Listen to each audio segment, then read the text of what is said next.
J'ai envie de poser cette question-là pendant qu'on était en train de préparer l'émission, faire le briefing. Vous m'aviez dit quelque chose, permettez que je la pose. Vous avez dit que une fois vous étiez en prière dans la forêt, c'était à Lomé, au Togo, et Dieu vous a demandé de reconnaître Simon, le prophète Simon Kimbangu. Et vous avez même douté. Oui, on était le 30 juin 2015, j'étais à Gounyogo. C'est à 120 km de Lomé, à la montagne là-bas. J'étais avec mon frère, le pasteur Alain.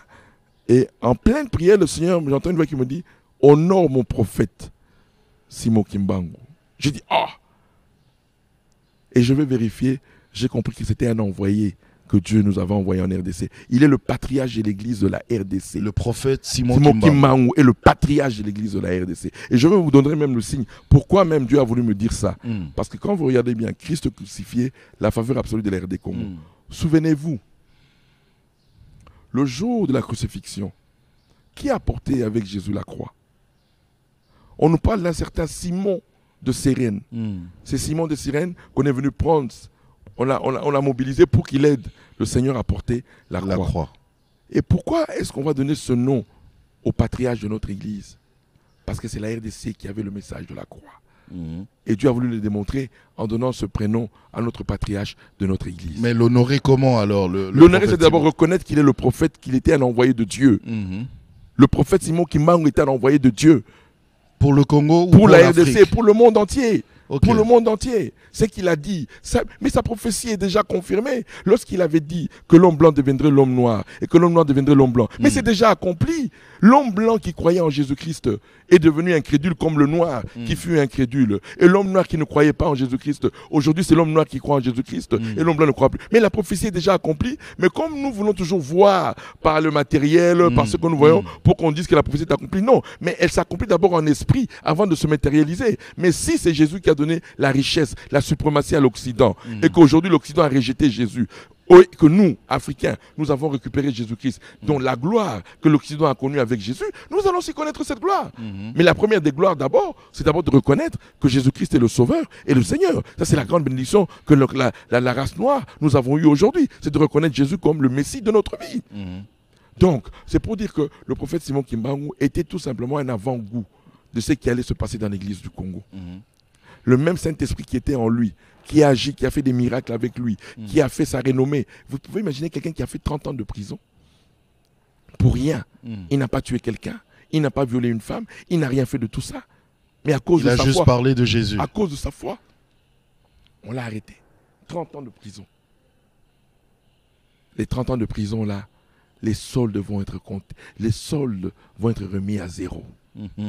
Vous savez, tonton Jaco, 2001 qui arrive, 2021 qui arrive, pour les Juifs, c'est l'année de Shemitah. L'année de Shemitah, si tu veux, c'est l'année des règlements, des remises.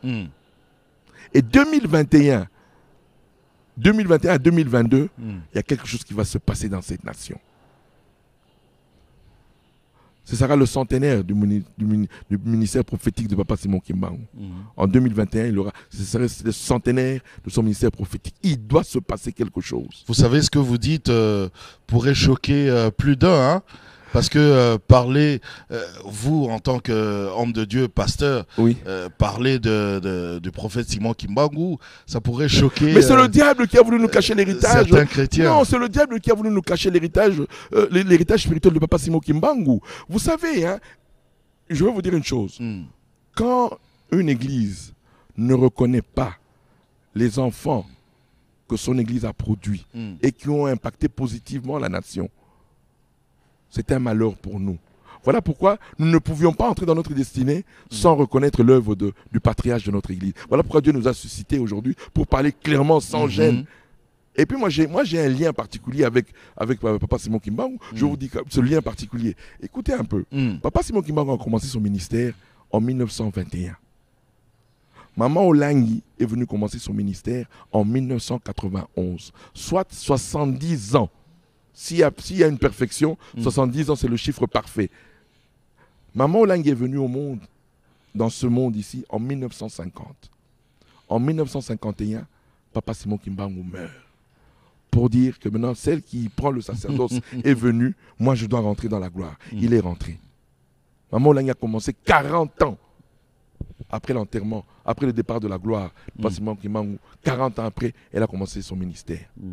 Et qui est le peuple majoritaire de ce grand ministère, du ministère chrétien du combat spirituel? C'est le peuple de Papa Simon Kimbangu. Ce sont les Bakongo qui sont au ministère. Ce ne sont pas les Batétés là, nous on est Batétés là. Mais les majoritaires ici dans ce ministère, ce sont les Bakongo. C'est pour dire que Dieu n'oublie pas les alliances qu'il fait.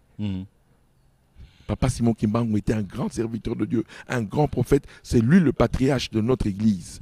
Et voilà pourquoi nous allons l'honorer. Et Dieu va bénir cette nation. Parce que maintenant, nous, comme je dis aux gens... On va l'honorer, vous comptez l'honorer comment? À travers une cérémonie ou bien avec le centenaire, nous allons parler de lui. Nous allons parler de son œuvre. Oui, on va parler de son œuvre. On va parler de lui. On va dire, voilà, le patriarche. Le patriarche de notre église, ce n'est pas Mouzé Adinyabala. C'est le premier patriarche de notre église, c'est d'abord Papa Simon Kimbangu. Alors, dans les 5 minutes... Quand notre Seigneur allait à Golgotha, qui est venu l'aider pour prendre la croix? Il y a un monsieur qu'on appelait Simon. Comment s'appelait le patriarche de notre église? Simon Kimbangu, le prophète Simon Kimbangu. C'est un signe prophétique que le message de la croix, c'est pour la RDC. Le message du sang de l'agneau, c'est pour la RDC.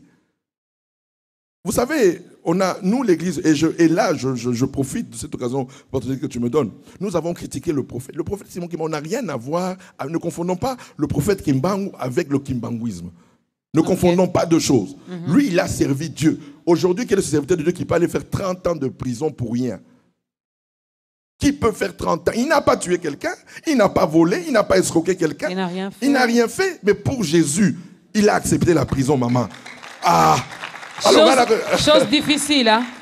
Chose difficile aujourd'hui, si je demande à un homme de Dieu, rien que comme ça, je dis seulement, bon, homme de Dieu, bishop, archibishop, parce que vous aimez bien les titres, vous serez emprisonné pendant 10 jours. Ben, vraiment, il y aura des noms. Hein. Pourquoi? Qu'est-ce que j'ai fait? Je n'ai rien volé, je n'ai rien... Mais Simon Kimbangu, on l'a fait. L'année prochaine, nous allons entamer le centenaire du ministère prophétique de Papa Simon Kimbangu. Donc, soyez connectés. Il doit se passer quelque chose de nouveau dans ce pays ici, là. Que tout celui qui croyait que Dieu n'aimait pas le noir, j'aimerais lui dire aujourd'hui, le noir a été réellement aimé de Dieu. Et je peux vous dire, vous savez, hein, Dieu, il y a des fois, il le montre par des signes, mais on n'est pas sensible aux signes. Pourquoi c'est la race noire qui a eu pratiquement la même histoire qu'Israël? Je termine par ça. Que chacun aille méditer. Pourquoi la race noire a eu la même histoire qu'Israël? Parce que la même gloire qu'Israël a eue, c'est la même gloire que l'Afrique aura.